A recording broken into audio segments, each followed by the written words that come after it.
Moi, c'est Emric. Et moi, c'est Loïc. Voilà, du nom de scène les gamals. Les gamals, c'est un mot hébreu qui fait partie de l'étymologie du mot jumeau en français, donc c'est la racine. Donc les, parce qu'on est deux, et gamal sans S, parce qu'on fait qu'un. Ça, c'est bien. Comment vous avez eu l'idée pour trouver le nom là Ben, en fait, en 2012, on s'était inscrit dans un concours qui s'appelle Danse Talent. C'était le premier concours où on s'était inscrit et on cherchait un nom. Donc, il faut savoir qu'on danse depuis 2010.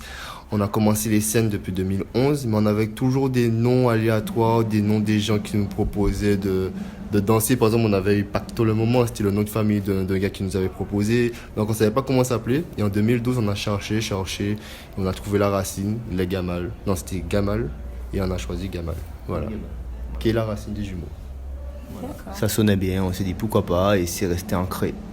C'est comme Gamal, Timal. Vous avez eu l'idée de vous inscrire à des concours de danse? En fait, je crois qu'on a l'esprit très compétitif.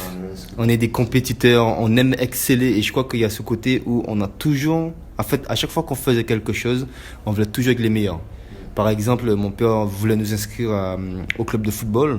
On s'imaginait déjà avec des jumeaux qui vont kicker le game du football. Même les baskets, mais bon, finalement, l'univers a fait qu'on a fait de la danse. Et franchement, on est tombé amoureux et on est des compétiteurs. Donc forcément, on est tombé amoureux, on voulait exceller. On s'est dit, bon, là, cette fois, on va devenir des danseurs professionnels et on va kicker le game. Après, les compétitions sont arrivées, on a le stress. Mais qui dit compétition dit savoir qui est le meilleur dans la compétition. Donc on s'est dit, ça nous a parlé directement. Et c'est pour ça que voilà, on a fait le premier concours qu'on a fait, c'était Danse Talent, concours de Jack, et qu'on a gagné. Voilà. Premier concours participé, premier concours gagné. Et c'était un truc de ouf pour nous. J'imagine qu'on gagne la première fois, après on se sent plus. Hein. On n'était pas allé à l'école pendant 2 jours. Juste pour ça, le Pour concours. s'entraîner Pour s'entraîner. Le concours c'était mercredi. Le lundi, mardi, on n'était pas allé à l'école. On a demandé l'autorisation au prof, le pire. Hein. C'est pas genre on a fraudé le bail. Non, on a quand même demandé, tu vois. Et bizarrement, les profs ont dit ok.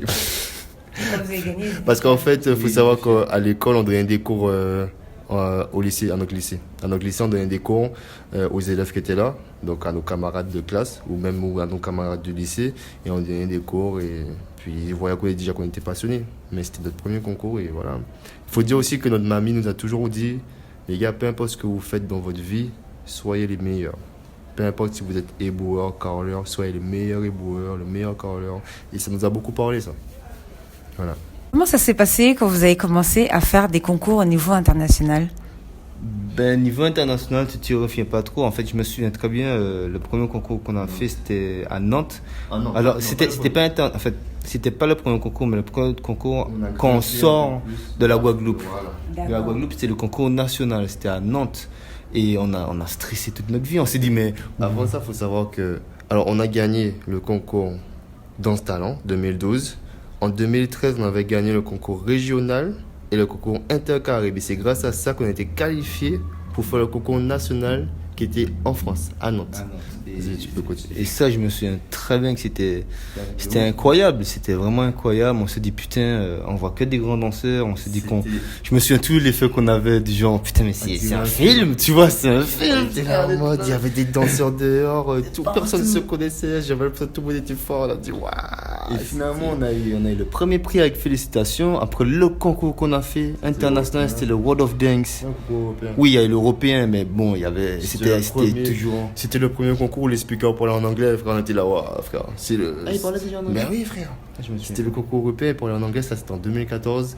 Et c'est là aussi on avait remporté avec excellence du jury aussi. Ouais. Et après, on a monté en grade.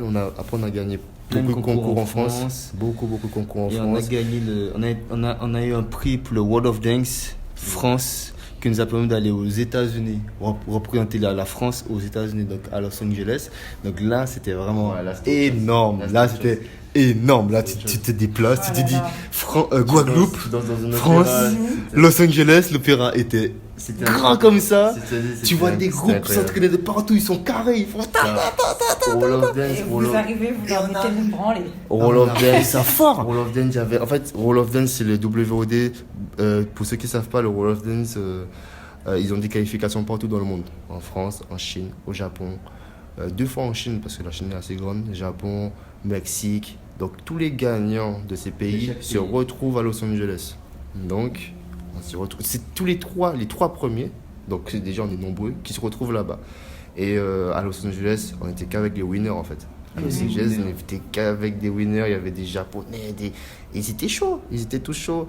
Et la salle était immense, c'était impressionnant, vraiment c'était impressionnant. Et on a fait la prestation et on a tout de suite après notre prestation, on a été surpris de voir que les gens avaient beaucoup apprécié. On a reçu beaucoup de journalistes autour de nous qui nous ont directement interviewés en anglais. On était là, oh là là. On comprend rien. I need to speak English, my English is so. Et du coup, c'était. Mais ça c'est récent. Ça s'est fait en 2018, ça. Et après, on a reçu la 3e place mondiale. On a reçu 2 prix. 3e place mondiale plus le meilleur thème du Best concours. thème. Best thème. Donc voilà. Et du coup, devant tous les autres pays, donc ça nous a surpris. Enfin, ça nous a pas surpris parce qu'en vrai, on était un peu dégoûtés. Parce qu'on voulait être premier. ouais. Être premier. Mais en même temps, quand on prend du recul, et c'est ça qui est intéressant, c'est noté par 100. On a eu 91 sur 100. Les premiers ont eu 92,5 sur 100. Donc c'était vraiment serré. Et quand on réfléchit, on se dit, mais c'est vraiment une question de goût, de couleur, enfin ça dépend des jurys. Donc on s'est dit, mais finalement c'est un truc de ouf. Après on retourne en France, on nous dit qu'on est les premiers Français à être sur le podium dans cette compétition. Parce que c'est dur en fait, c'est une compétition qui est dure parce que comme Loïc l'a dit, il y a énormément il y a que des winners de chaque pays, donc ils sont nombreux. Et c'est dur de se dire qu'on est sous le podium, tu vois. Donc finalement on s'est dit, on a pris du recul, on s'est dit c'est vrai que comme on est très compétiteur, 3e place, on avait mal pris. Hein. On était en mode putain, nous on voulait la première place quoi. Mais on a quand même eu notre belle trophée. On a eu 2 trophées, donc c'est cool. On a fait aussi l'Allemagne. Non, ouais, l'Allemagne, une compétition dans ce style-là qui s'appelle l'Allemagne. Qui était qualifié au Japon. Qui était qualifié au Japon. Mais le souci, c'est que là, on est arrivé 2e. Mais on est arrivé 2e parce que en Allemagne, ils sont beaucoup pour les Allemands. Donc du coup, ils voulaient pas faire représenter des Français au Japon qui est une compétition d'Allemagne. Donc ils nous ont fait être 2e. Donc ça fait partie du game aussi, les boycotts. Il y a beaucoup de boycotts. On a été beaucoup boycottés par rapport aussi au fait qu'on est des Twinks. Donc beaucoup de personnes vont dire mais il y a déjà les Twinks. On a eu beaucoup de pics par rapport aux Twinks, mais ça nous a beaucoup forgé, énormément forgé. Et voilà, on est là maintenant. D'accord. Et pour les chorégraphies, parce que vous êtes chorégraphe, Oui. quand vous faites des spectacles comme pour ce soir, c'est vous-même qui faites vos chorégraphies? Comment ça se passe? Oui, c'est nous-mêmes qui faisons nos chorégraphies. Vraiment, nous, en fait, on se rend pas compte. Mais pour les autres, c'est vrai que beaucoup de personnes nous posent la question, est-ce que c'est vous qui créez la choré? Pour nous, c'est évident. Mais c'est vrai qu'on peut avoir un chorégraphe qui être interprète. Nous, on n'est pas interprète, on est chorégraphe parce qu'on est des créateurs. On est chorégraphe interprète. On est des créateurs parce que même quand on danse avec une équipe où on n'est pas créateur, on n'est pas chorégraphe, on doit interpréter. On a toujours envie de créer, on a toujours envie de dire putain, moi j'aurais fait comme ça plutôt. C'est pas que des fois faut rester à sa place. Je suis d'accord, faut rester à sa place. Le chorégraphe aussi, il a son expérience. Mais c'est juste qu'on s'est rendu compte avec l'expérience que nous on est des créateurs en fait. On peut pas rester juste assis et faire les choses comme ça. J'ai aucun problème avec les gens qui sont interprètes. Il y a des gens qui sont interprètes, d'autres qui sont plus interprètes que créateurs, d'autres qui sont plus créateurs que interprètes parce que tu peux aussi créer mais ne pas danser, ça existe aussi. Mais nous on est plutôt polyvalent, on est créateur, on est interprète, on est freestyler, on peut freestyler et puis voilà. Mais sinon, nous on passe nos journées à créer de 8h jusqu'à 18h. Et voilà, ça peut aller plus loin des fois, vraiment plus loin jusqu'à 4h du matin. Donc 8h, 18h, petite pause, 22h, 4h du matin. Ça peut aller jusque là. C'est vraiment de la passion, quoi, en gros. C'est de la passion, mais C'est de la passion, mais c'est aussi de l'envie. Ça pouvait être de la passion et se dire, vas-y, je suis passionné, mais ça peut suffire. Mais ça va au-delà de la passion. On aime, mais à partir du fait on que tu aime et aimes on quelque veut. chose et que On va aller tu plus es loin, amoureux, c'est comme par exemple ton premier love, tu es amoureux, tu es prêt à tout pour que ça puisse fonctionner. Mais c'est un peu la même chose là-dedans, c'est ancré en nous. La seule différence avec une personne, c'est qu'en fait, ça ne dépend pas que de toi. Maintenant, la différence qu'il y a avec ton art, c'est que ça dépend que de toi. Tout dépend que de toi. C'est toi qui dois avoir les couilles de te lever, de te battre. C'est toi. Il n'y aura personne d'autre qui va te mettre la pression. Il peut en avoir, mais ça peut être dévié. On n'a jamais dit qu'on ne peut pas abattre un mur. Hein. Ce que vous préférez comme musique pour créer et ce qui vous rebute ou vous coince le plus pour créer? Alors pour Danse Talent, ben, c'est notre première compétition. Ils avaient un concept qui était très intéressant. C'était le concept où il y avait 8 sons. On devait danser sur 8 sons. Ça m'a perturbé un peu. Et le premier son était un son qui nous appartenait. C'était notre choré, c'était notre son. Et les 7 options, c'était des sons imposés. Donc on s'est retrouvés à faire des trucs sur de la salsa, sur du dancehall, sur du Michael Jackson. On était là, waouh, gros challenge. Et ça a super bien passé. Hein. Et on est des artistes, on peut danser sur tout. C'est juste que c'est vrai qu'il y aura des sons où on sera moins à l'aise que d'autres. Mais c'est le challenge, on accepte. On accepte. Il y a aussi un autre concours qu'on a gagné en France qui s'appelle le H-Quality.